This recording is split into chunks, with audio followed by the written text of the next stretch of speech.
অবশেষে ফ্লাইটে উঠে বসলাম। হ্যালো বন্ধুরা, তোমরা সবাই কেমন আছো? নিশ্চয়ই ভালো আছো। আমিও খুব ভালো আছি। 10টা দিন প্রচুর আনন্দ করার পরে আজ আমি বাড়ি ফেরার পথে। আমরা 1.5 দিন প্রায় অমৃতসরে ছিলাম। অমৃতসরে সাইট সিন করার পরে আমরা অমৃতসর থেকে ডিরেক্ট কলকাতা ফ্লাইটে চলে এলাম। এতে আমাদের সময়টা অনেকটাই বেঁচে গিয়েছিল। এয়ারপোর্টে ঢোকার পরে আমাদের যা যা করণীয় সেগুলো আমরা করলাম। বোর্ডিং পাস হলো, চেকিং হলো, তারপরে আমরা অনেকটা সময় হাতে পেয়েছিলাম, প্রায় 2.5 ঘন্টা। ওই 2.5 ঘন্টা বসে বসে কী করব, টুকটাক খাওয়া দাওয়া করলাম, তারপরে আমরা ঘুরে ঘুরে একটু ভিডিও করলাম। যদিও অমৃতসর এয়ারপোর্ট খুবই ছোট, মানে আমার কাছে খুবই ছোট মনে হলো।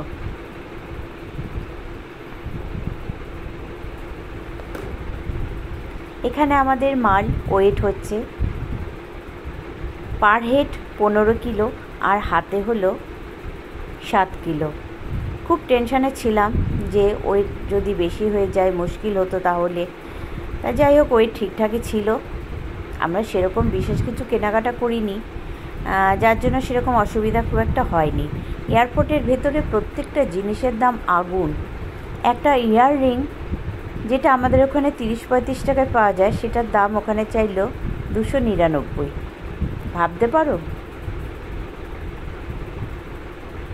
প্রত্যেকটা জিনিসের দাম এখানে আগুন। খাওয়ার জিনিস থেকে শুরু করে সব কিছু। সব এয়ারপোর্টেই হয়তো এটা হয়। আমরা এয়ারপোর্টের ভেতরে খুব একটা কেনাকাটা যদিও করি না। দেখো, এখানে বসে আমরা রেস্ট নিচ্ছি আর এই যে শুকনো মুড়ি চিবাচ্ছি। পেটটা খুব একটা ভালো না। দেখো কত বড় বড় সিঙ্গারা। এরকম সিঙ্গারা আমি প্রথম দেখলাম। মোটামুটি কিছু দোকানপাট ছিল, যেখানে যে চিপসের প্যাকেট ছিল, চশমার দোকান ছিল, ব্যাগের দোকান ছিল, জুতোর দোকান ছিল। এখানে দেখো কত সুন্দর মূর্তিগুলো ঠাকুরের।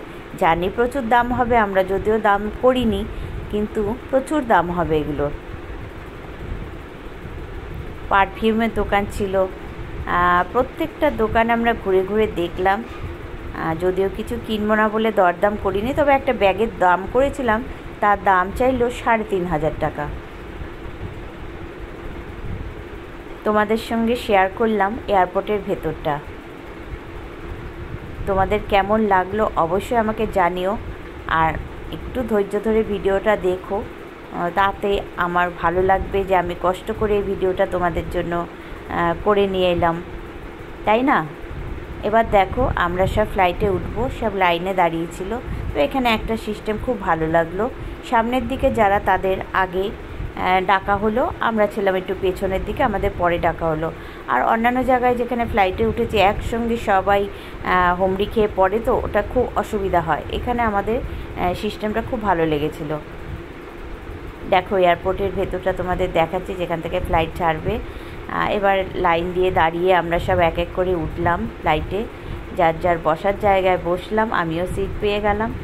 কেমন লাগলো বন্ধুরা ভিডিওটি অবশ্যই